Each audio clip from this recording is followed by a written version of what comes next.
자, 오늘은 태양계에서 가장 작지만 어쩌면 가장 우리를 놀라게 할 행성, 바로 수성에 대해 한번 깊이 파고들어 볼까 합니다. 우리가 학교에서 배웠던 그런 뻔한 수성이 아니에요.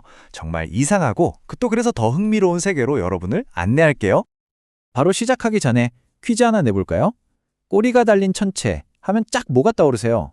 그렇죠. 보통은 혜성이잖아요. 그런데 말이죠. 행성 중에도 혜성처럼 아주 긴 꼬리를 가진 녀석이 있다면 믿으시겠어요? 네, 맞습니다. 바로 이 녀석, 수성이에요. 태양 바로 옆에 붙어 있는 이 조그만 행성이 사실은 어마어마한 꼬리를 숨기고 있었다는 거죠. 와, 이것만 봐도 수성이 보통 내기가 아니라는 거 감이 오시죠? 이 꼬리의 정체는 바로 나트륨 꼬리인데요.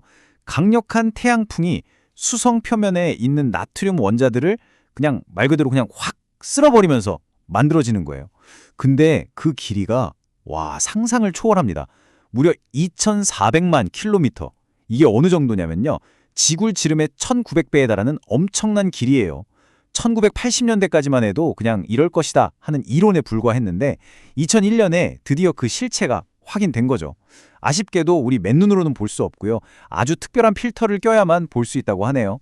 자, 그럼 이제 수성이 왜 이렇게 탐사하기 힘든 불가능에 가까운 이웃이라고 불리는지 그 이유를 한번 제대로 파헤쳐보죠.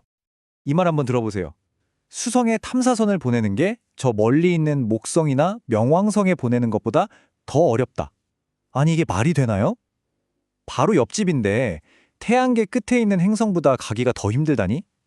이 한 문장이 수성 탐사가 얼마나 극악의 난이도인지 다 말해주고 있는 겁니다. 도대체 왜 이렇게 어려운 걸까요? 자, 크게 세 가지 장애물이 있습니다. 첫째, 속도가 너무 빨라요. 수성은 초속 47km라는 진짜 눈 깜짝할 사이에 사라지는 속도로 미친 듯이 돌고 있거든요. 그래서 자칫하면 그냥 휙 하고 지나쳐버리기 십상이죠. 둘째, 궤도가 아주 심하게 찌그러진 타원형이에요. 예측하기가 까다롭다는 얘기죠. 마지막으로 궤도 자체가 지구에 비해 7도나 기울어져 있어요. 그러니까 이 세 가지를 전부 계산해서 정확히 뚫고 들어가야만 하는 겁니다. 이 타임라인을 보시면 그 어려움이 확 와닿으실 겁니다. 첫 번째 탐사선 메리노 10호가 1973년에 갔는데 그 다음 탐사선인 메신저호가 출발하기까지 얼마나 걸렸는지 아세요? 무려 31년이에요. 31년. 이 긴 공백기만 봐도 수성 탐사가 얼마나 까다롭고 높은 기술력을 필요로 하는지 알 수 있죠. 이런 복잡한 문제를 풀기 위해서 과학자들이 쓰는 기술이 바로 스윙 바이, 그러니까 중력 도움 비행이라는 건데요. 쉽게 말해서 다른 행성의 중력을 새총처럼 이용해서 탐사선의 속도를 늦추거나 방향을 바꾸는 거예요. 근데 이게 얼마나 복잡해졌냐면 첫 탐사선 메리너 10호는 딱 한 번만 했거든요. 근데 두 번째 메신저호는 6번, 그리고 지금 날아가고 있는 베피콜롬보호는 무려 9번의 스윙바이를 해야만 수성에 도착할 수 있어요. 이건 뭐 거의 우주에서 고개를 하는 수준인 거죠. 자, 그럼 이번에는 수성의 기묘한 환경, 그야말로 극과 극을 달리는 세계로 한번 들어가 볼까요? 이 온도 차이 좀 보세요. 상상이 가시나요? 낮에는 펄펄 끓는 납도 녹여버리는 섭씨 430도까지 올라갔다가 밤이 되면 모든 게 꽁꽁 얼어붙는 영하 180도까지 뚝 떨어집니다. 와, 하루 동안의 온도 변화가 무려 600도예요, 600도. 아니, 어떻게 하루 만에 온도가 600도나 오르락 내리락 할 수 있는 걸까요? 그 이유는요, 생각보다 정말 간단합니다. 바로 대기가 거의 없기 때문이에요. 우리 지구는 대기라는 이불이 있어서 낮에 받은 열을 밤에도 어느 정도 품고 있잖아요. 근데 수성은 그 이불이 없는 거예요. 그러니까 낮 동안 받은 열을 밤이 되면 그대로 우주 공간에 다 뺏겨버리는 거죠. 그래서 그렇게 순식간에 얼어붙을 만큼 추워지는 겁니다. 자, 그럼 여기서 상식 퀴즈 하나 더. 태양계에서 가장 뜨거운 행성은 어딜까요? 당연히 태양에 제일 가까운 수성이라고 생각하셨죠? 땡! 아닙니다. 진짜 불지옥 행성은 바로 그 옆에 있는 금성이에요.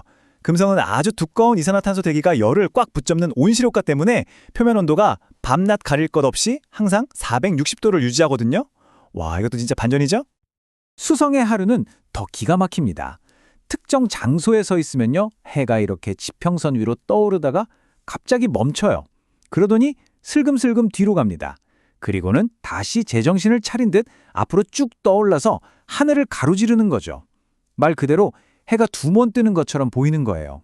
이건 수성에 아주 느리게 자전하면서 동시에 찌그러진 궤도를 돌기 때문에 생기는 정말 기묘하고 독특한 현상입니다. 이번에는 수성의 지질학적인 특징으로 넘어가 보죠. 바로 이 행성 전체가 지금도 쪼그라들고 있다는 정말 믿기 힘든 사실입니다. 행성이 줄어들고 있다는 증거는 바로 이 주름능선이라는 지형이에요. 이게 뭐냐면 수성 내부에 있는 거대한 철로 된 핵이 수십억 년에 걸쳐서 아주 서서히 식고 있거든요. 핵이 식어서 줄어드니까 겉을 싸고 있는 껍데기, 즉 지각이 닮아서 쪼글쪼글하게 구겨지는 거예요. 그렇게 만들어진 게 바로 이 거대한 절벽들입니다. 그래서 대체 얼마나 줄어들었을까요? 과학자들은 수성의 반지름이 대략 10km 정도 줄어들었을 거라고 보고 있어요. 에게? 10km? 하실 수도 있지만 이게 행성 전체가 쪼그라든 결과라고 생각하면 정말 어마어마한 변화인 거죠. 이 비유 하나면 모든 게 설명됩니다. 마치 말라붙은 사과 껍질처럼 수분 빠진 사과가 쪼글쪼글해지는 것처럼 수성 전체가 그렇게 변해버렸다는 거죠. 와, 정말 상상이 잘 안 가네요.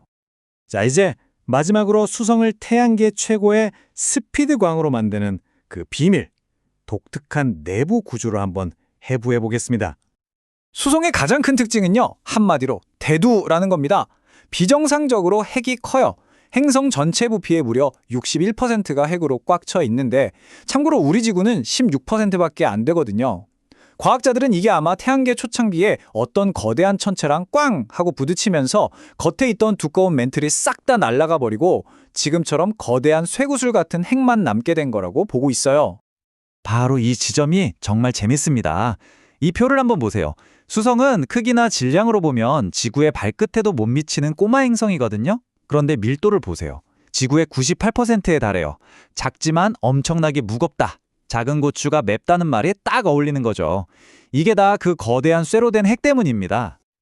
그리고 이렇게 묵직하기 때문에 태양 바로 옆에서 끌려 들어가지 않고 그 엄청난 속도로 돌 수 있는 겁니다. 초속 약 47km. 이게 어느 정도냐면 지구보다 1.6배나 빠르고요. 태양계에서 가장 느린 해왕성보다는 거의 9배나 빠른 속도로 태양 주위를 쌩쌩 돌고 있는 거죠. 태양계의 진정한 스피드 레이서, 인정해야겠죠? 결국 이 모든 특징들이 합쳐져서 지금의 수성 표면은 뭐가 됐을까요? 바로 45억 년 전 태양계의 모습을 그대로 얼려놓은 타임캡슐이 된 겁니다. 우리 지구처럼 비바람이 불어서 지형을 깎아내는 풍화작용이 전혀 없으니까요. 수십억 년 전에 운석에 부딪힌 그 흉터가 하나도 지워지지 않고 그대로 남아있는 거죠. 자, 정리해볼까요? 혜성처럼 꼬리를 달고 있고 하루에 해가 2번이나 뜨고 심지어 행성 전체가 쪼그라들고 있는 행성, 수성.